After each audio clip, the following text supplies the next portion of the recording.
Morning dear students. हम आज lecture देख रहे हैं, लेक्चर 4 इलेक्ट्रोस्टैटिक्स। ठीक है, उसमें हम सबसे पहले एक छोटा सा टॉपिक डिस्कस कर लेते हैं, unit of charge. SI unit of charge क्या होता है? SI unit of charge is coulomb. ये हम देख चुके हैं। तो जो 9 × 10⁻9 हम निकाले थे, उसके बेसिस पे इसको डिफाइन करने की कोशिश करते हैं। मान लीजिए मेरे पास Q1 चार्ज है, ठीक है। सिमिलर एक सेम अमाउंट का चार्ज है Q2, दोनों का मैग्नीट्यूड भी क्या है? सेम है। तो इन दोनों के बीच जो फोर्स एक्सर्ट होगा वो फोर्स क्या होगा? 9 × 10⁹ न्यूटन का फोर्स होगा। ठीक है, तो unit 1 coulomb is that much of charge which when placed in a vacuum at a distance of 1 meter from an equal and similar charge। इन दोनों के बीच का डिस्टेंस कितना होगा? 1 मीटर होगा, और दोनों चार्जेस का मैग्नीट्यूड क्या होगा? सेम होगा। उस केस में जो फोर्स एक्सर्ट होगा वो कितना होगा? 9 × 10⁹ न्यूटन का फोर्स एक्सर्ट वहां पे होगा। ठीक है, उसके बाद हम देखते हैं डाइलेक्ट्रिक कांस्टेंट क्या होता है, और force between multiple charges, principal of superposition. ठीक है, तो सबसे पहले अपने को देखना है कि डाइलेक्ट्रिक कांस्टेंट क्या होता है। ठीक है, अब हमने देखा हुआ है कि फोर्स के लिए हमारे पास फॉर्मूला है F0 = 1/4πε0 Q1 × Q2/r²। ठीक है, ये हमारे पास फोर्स के मैग्नीट्यूड का फॉर्मूला है। किस केस में? वैक्यूम और एयर के केस में। ठीक है, अब मान लीजिए इसी Q1 और Q2 चार्ज को हमने क्या रख दिया? किसी सिस्टम के अंदर, किसी मटेरियल के अंदर रख दिया। ठीक है, और तो उस केस में Fm फोर्स ऑन मटेरियल क्या हो जाएगा? 1/4πε0m। ठीक है, मटेरियल चेंज हो रहा है इसलिए परमिटिविटी भी चेंज होगी। तो Q1 × Q2/r²। ठीक है, यहां पे εm क्या है हमारा? εm is absolute electrical permittivity of the intervening medium. Absolute electrical permittivity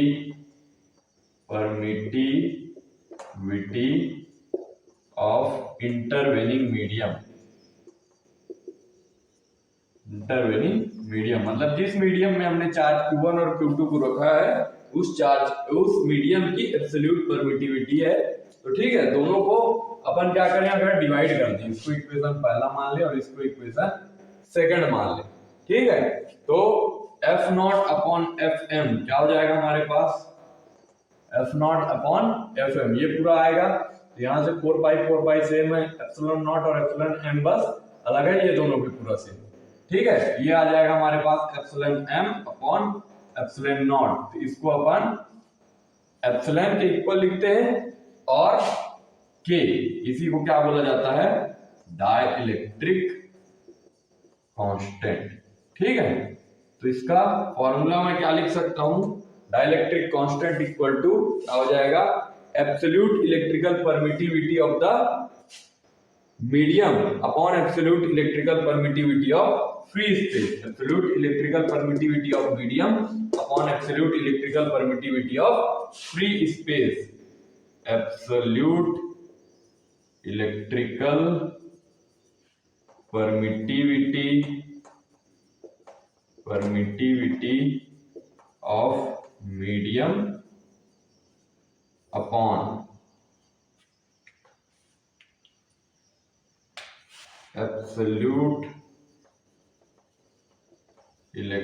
medium upon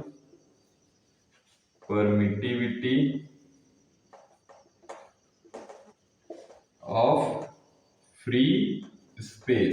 ठीक है, मीडियम की एब्सोल्यूट परमिटिविटी और फ्री स्पेस की परमिटिविटी का जब रेशियो निकालेंगे तो क्या कहलाता है? डाइलेक्ट्रिक कांस्टेंट कहलाता है।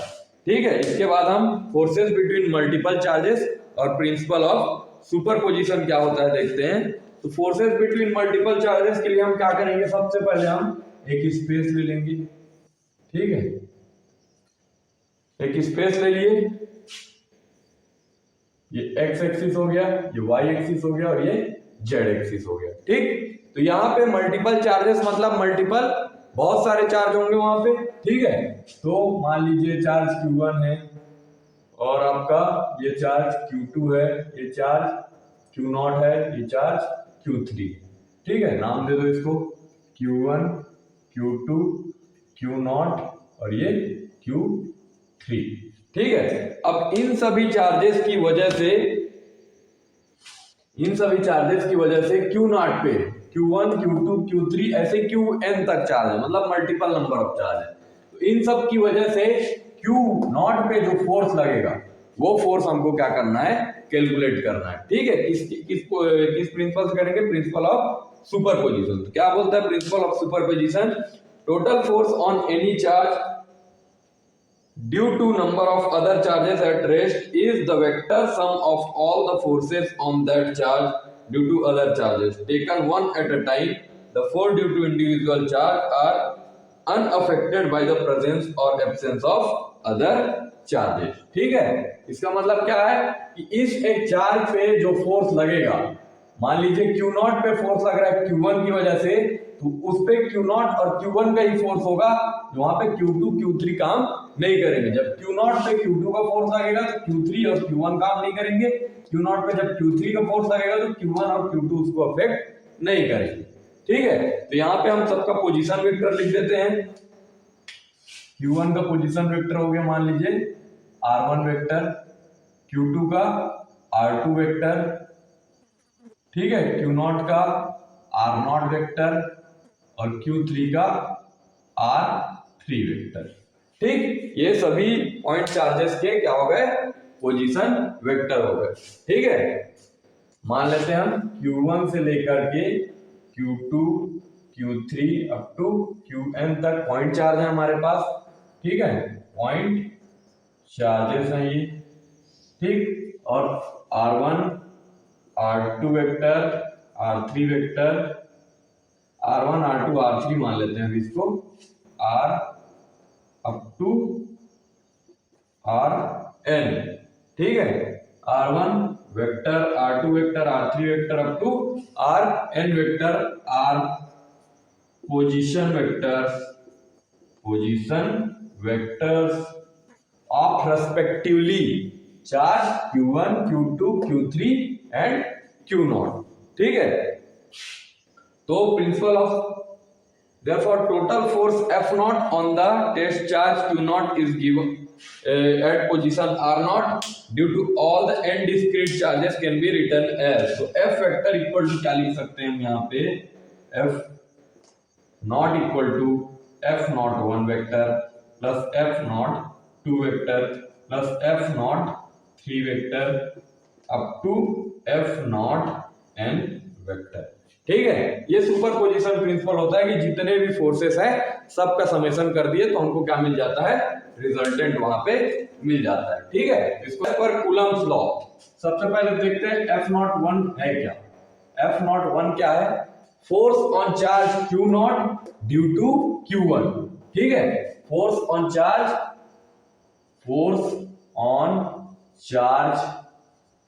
Q0 due to Q1 charge पे Q1 की वजह से जो फोर्स लग रहा है वो क्या है हमारा, F01। सिमिलरली F02 वेक्टर क्या होगा, force on charge Q0 due to Q2।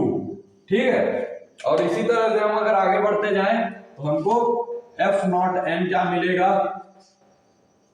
F0 vector equal to force on charge Q0 due to Qn। ठीक है, ये हमको टोटल फोर्स वहां पे मिलेगा। अब F01 की वैल्यू अगर हम देखें तो क्या हो जाएंगे, F01 की value F01 equal to 1/4 pi epsilon naught Q1 into Q0 upon, ठीक है, Q1 into Q0 upon R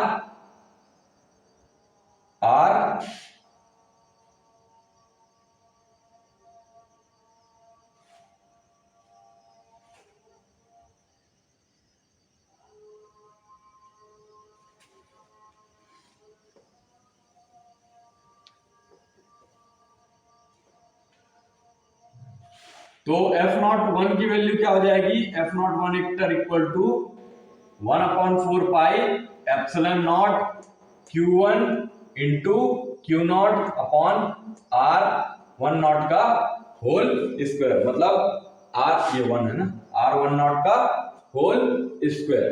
ठीक है, सिमिलरली F02 वेक्टर क्या हो जाएगा, 1/4 pi epsilon naught Q1 into Q2 upon R2 naught का whole square, Q0 into Q2। ठीक है, देन उसके बाद इसका हमको क्या लिखना पड़ेगा, डायरेक्शन भी लिखना पड़ेगा। तो R1 नॉट का cap unit vector, then again R2 naught का कैप। ठीक है, सिमिलरली हम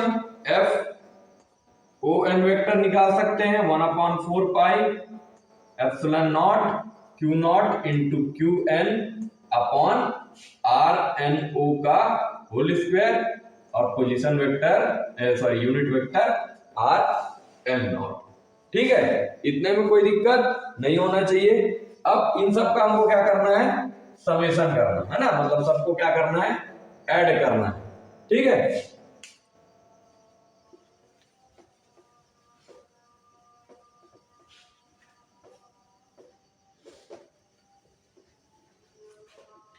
तो क्या हो जाएगा, F रिजल्टेंट हमारे पास F0 vector equal to F01 vector plus F02 vector plus F03 vector up to FON vector. ठीक है, ये हमको Q0 है, तो F01 F02 F03 up to F01, 0 मतलब नॉट यहाँ पे। ठीक है, F01 क्या है हमारे पास, 1/4 pi epsilon naught Q1 into Q0 upon R1 naught का whole square into R1 naught का यूनिट वेक्टर। ठीक, सिमिलरली सेकंड वाले के लिए 1/4 pi epsilon naught Q2 into Q0 upon R1 naught का होल स्क्वायर और यूनिट वेक्टर R2 कैप। ठीक है, सिमिलरली n तक के लिए लेंगे इसको, तो क्या हो जाएगा, 1/4 pi epsilon naught Q1 into Q0 into Qn upon Rn naught का whole square to Rn naught unit vector. ठीक, अब इसमें क्या क्या कॉमन है, 1/4 पाई एप्सिलॉन नॉट और Q0 सब में कॉमन है, तो बाहर ले लेते हैं इसको, 1/4 pi epsilon not Q0 into Q0 और तो इसको Q0 को यहां लिख देते हैं। ठीक है, अंदर में क्या क्या बचा, Q1 अपॉन R1 नॉट का होल स्क्वायर, R1 नॉट का कैप। सिमिलरली यहाँ पे Q2 अपॉन R2 नॉट होगा ना, ये R2 नॉट का whole square into R2 naught का कैप, प्लस ऐसे क्या आ जाएगा, Qn अपॉन Rn नॉट का whole square into Rn naught का यूनिट वेक्टर, ब्रैकेट क्लोज होगा। ठीक है, अब उसके बाद इसको अगर देखेंगे तो ये समेशन के फॉर्म में आ रहा है। ठीक है, ये क्या आ रहा है, समेशन के फॉर्म में आ रहा है मेरे पास, तो मैं क्या लिख सकता हूं यहाँ पे, summation I equal to 1 to n Q I, यहाँ पे I की वैल्यू हम 1 2 3 अप टू n तक रख सकते हैं, QI अपॉन RIO का होल स्क्वायर और यूनिट वेक्टर RIO। अगर पहले उस केस में 1 रखेंगे तो सब में I की वैल्यू 1 रखेंगे, 2 रखेंगे तो सब में I की वैल्यू 2 रखेंगे, 3 रखेंगे तो सब में I की वैल्यु 3 रखेंगे। ठीक है, इसके बाद क्या हो जाएगा, अब RI नॉट की जगह हम क्या रख सकते हैं, हम R not vector minus RI vector. ठीक है, तो यूनिट वेक्टर को हम वेक्टर से अगर रिप्लेस कर देंगे तो हमारा फॉर्मूला क्या हो जाएगा, Q0 upon 4 pi epsilon naught summation of I equal to 1 to n QI upon R naught minus R I का होल क्यूब हो जाता है यहाँ पे, ठीक है। और वेक्टर में क्या हो जाएगा, R naught vector minus R I vector. ये हमारा प्रिंसिपल ऑफ सुपरपोजिशन हो गया एफ नॉट वेक्टर का फॉर्मूला हम यहाँ पे निकाल दिए, ठीक है। तो इस टाइप से आपको प्रिंसिपल ऑफ सुपरपोजिशन डिराइव करना है, ठीक। उसके बाद नेक्स्ट अगले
ठीक है, कंटिन्यूअस चार्ज डिस्ट्रीब्यूशन देखते हैं। कंटिन्यूअस चार्ज डिस्ट्रीब्यूशन, ठीक है। तो कंटिन्यूअस चार्ज डिस्ट्रीब्यूशन में क्या होगा, हमारे पास तीन एलिमेंट होते हैं। पहला होता है हमारा सरफेस चार्ज डेंसिटी, दूसरा लीनियर चार्ज डेंसिटी और तीसरा volume charge density. Surface charge density को हम सिग्मा से डिनोट करते हैं। इसका फॉर्मूला होता है del Q upon del S, ठीक है।